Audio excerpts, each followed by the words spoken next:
There's something to be said for a film that opens itself up to audiences on repeat viewings, allowing them to discover details hidden just below the surface, or perhaps concealed in plain sight. So let's take a look at them today. This is Whatculture.com, and these are movie details you definitely missed the first time around. Homer's crashed ambulance is still there 17 years later. The Simpsons movie. One of the most iconic episodes of The Simpsons is the season 2 all-timer Bart the Daredevil, where Homer attempts and fails to jump Springfield Gorge, horribly crippling himself in the process. The best part of the gag, though, is that after Homer is loaded into an ambulance, the ambulance then crashes into a nearby tree, sending the gurney rolling out and falling back down the cliff. And this received a sneaky callback 17 years later in the Simpsons movie, where Homer and Bart jump Springfield Gorge once more, and the very same crashed ambulance is briefly visible on screen for a few fleeting shots. Beyond the brilliant callback, it's hilarious that the authorities never bothered to tow the totaled ambulance away, and that weather conditions hadn't caused it to roll back down the gorge itself. John's backwards watch, John Wick. The John Wick movies pride themselves on their commitment to slick filmmaking craft and possess an eye for technical detail. Well, for the most part.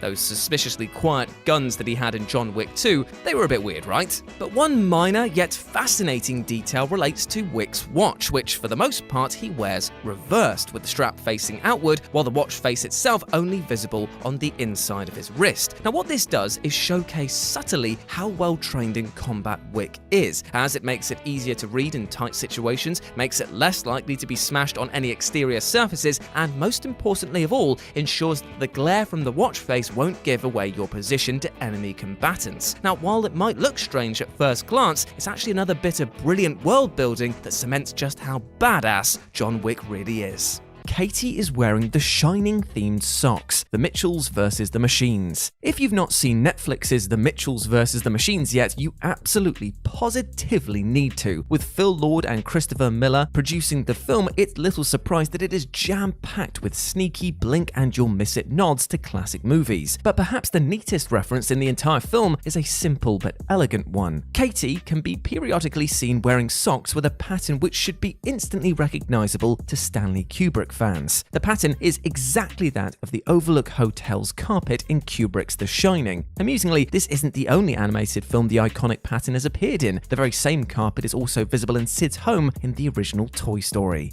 Brilliant, right?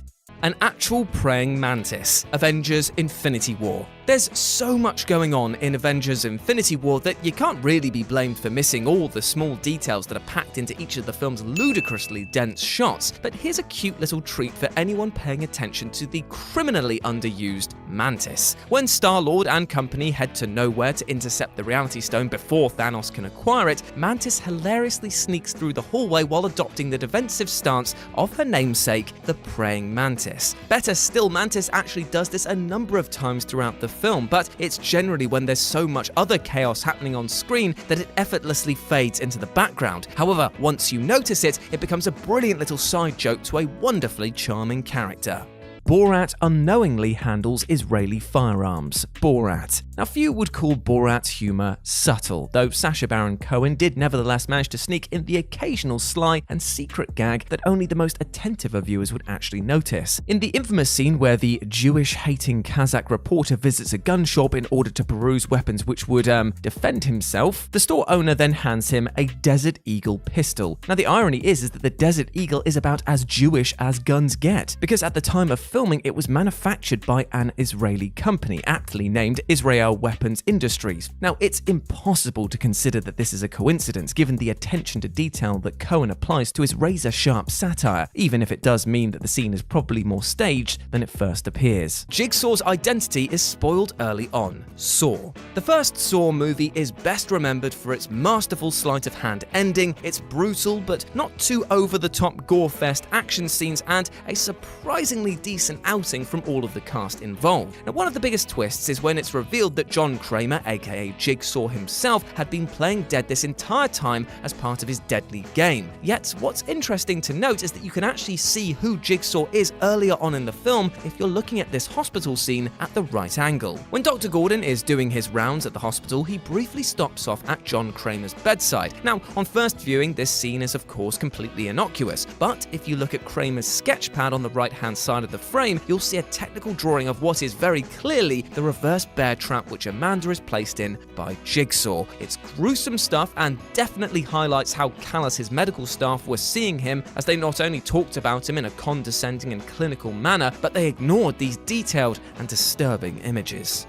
Cora can't play Go, Tron Legacy. So Tron Legacy is such an overpowering sensory assault, in a good way, that it's actually easy to miss those subtler details. You see, when Sam is rescued by Program Cora mid-film and brought back to his father Kevin Flynn's hideout, Cora briefly shows Sam a board game before mentioning that Kevin's more patient style of play generally beats her aggressive tactics. Now this might seem like any old random board game, but it's actually the abstract strategy game Go. This is important because Go is famously difficult for software to play, the massive complexity of the game making it tough for even the most sophisticated programming to beat a skilled human player. Therefore, it tracks that Cora herself would generally get easily beaten by a genius intellect of Flynn's caliber. Only in 2013, 3 years after the release of the film, did a software program finally manage to defeat a human at a professional level. 25 plus 25 equals 50 miles an hour. Speed. Speed is one of the most beloved and quintessential action movies of the 1990s, starring Keanu Reeves as a cop racing to prevent bomber Dennis Hopper from blowing up a downtown bus filled with passengers. Now the issue is that the bus that Reeves is on is fitted with a bomb, and if the bus drops below 50 miles an hour, it will explode. It sounds as dumb as it is amazing, and it's pretty bloody amazing, let me tell you that. But did you ever notice the significance of the bus's model number, 2525? It's surely no coincidence that 25 plus 25 is 50. That is some classic maths there from Jules the Professor right there. The very same number that proves so pivotal, in fact, to Speed's ludicrous high-concept setup. The number is even literally spoken aloud in the movie as if to beg the audience to notice it, and yet, 25 years on,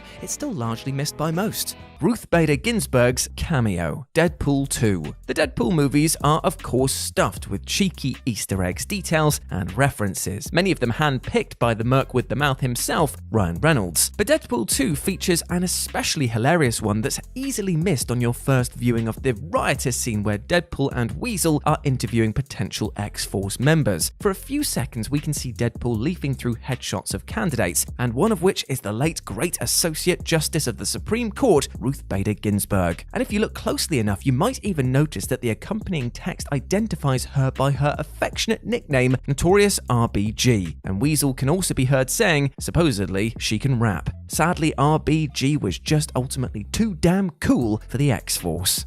An unexpected returning character, Terminator 2 Judgment Day. Now you might remember the darkly comical sequence from the first Terminator where the villainous T-800 commandeers a police car after knocking an unsuspecting cop unconscious. Now that cop is played by none other than William Wisher Jr., a friend of James Cameron, who contributed additional dialogue, that is his actual credit, to the movie, and also co-wrote the film's novelization. Amusingly, Wisher reappears in the sequel, this time playing a man, possibly a tourist, who comes face to face with the new T-800 and the T-1000 as they battle through the Galleria. Now fans have since suspected that these men could in fact be the same character, though Wisher unfortunately confirmed that he only played the photographer after the original extra intended to play a Japanese tourist missed his flight. Either way, there is no reason for Cameron and company to debunk this and deny their fans their own headcanon. It would even make an interesting story of a man forced into early retirement after a big bang on his bonds by Arnie. The comic book guy from Unbreakable reprises his role. Glass. So Glass is the bookending entry into M. Night Shyamalan's Unbreakable trilogy and features a detail that only the most eyes-on fans have even a chance in hell of noticing. Though it's no secret that Glass brings fans back to the iconic comic book store from Unbreakable, you're less likely to notice that the same employee has apparently kept working there for the last 2 decades. When Casey Cook and Joseph Dunn both visit the store mid-film, the clerk is played by the same actor, who 19 years earlier had a very brief encounter with Mr. Glass. Though the actor's shaggy mane of hair is mostly the same, he's difficult to spot the first time round due to his glasses and extensive facial hair. You'll need to have seen Unbreakable pretty recently to have any chance of noticing this at all. Mr. Babinski, Chernobyl survivor, Coraline. Honestly, this film is something sublime. One of the best animated pieces to come out in recent memory, and a project that told a stylish and emotional tale of a young girl, Coraline, and her strange adventures within her new house. Now, to call this film a labour of love would be a massive understatement, as Coraline carries an exceptional level of detail in every one of its props, and one need only look at Mr. Babinski for proof of this. Though the medal that he wears on his chest is never clearly explained in the movie, it is clear that it means a lot to Babinski given that he never removes it from his person. But closer inspection reveals that it was actually a medal that's based on a real-life award given to the liquidators brought in to clean up the 1986 Chernobyl nuclear disaster. To date, it remains the only medal awarded for participating in the cleanup of a nuclear accident, thank Christ. Yet tragically, many of the liquidators suffered from debilitating physical and mental health issues in the decades following their heroism. This may well explain a few things about Mr. Babinski, namely his blue skin, but above all else, it's a fascinating piece of character shading that's both totally unnecessary and so easily missed. Thor loves Iron Brew. Avengers Endgame. Any Marvel Cinematic Universe movie worth its salt is crammed full with details for fans to catch, usually on repeat viewings. One such reference takes place in Avengers Endgame, when we first meet up with Bro Thor in his cottage situated in New Asgard, which to us is actually in Norway. But in amidst his grim surroundings is a sure peculiarity, a scarcely visible bottle of Iron Brew. Now, if you know anything about Iron Brew, you'll know that it's the drink of the Scottish. And the last place that you'd ever expect to see it is indeed Norway. I mean, sure, it can be imported with sufficient effort, but that is beside the point. This is telling because the New Asgard scenes were actually filmed in St. Abbs, a small fishing village on the southeastern coast of Scotland. Hence, somebody thought that it would be a good laugh to include an Iron Brew bottle in the frame, and there we have it. Some have even suggested that Thor might have Iron Brew lying around because it's held by many Scots to be a potent hangover cure, and the Asgardian has clearly been hammering the beers like a champ in the last 5 years.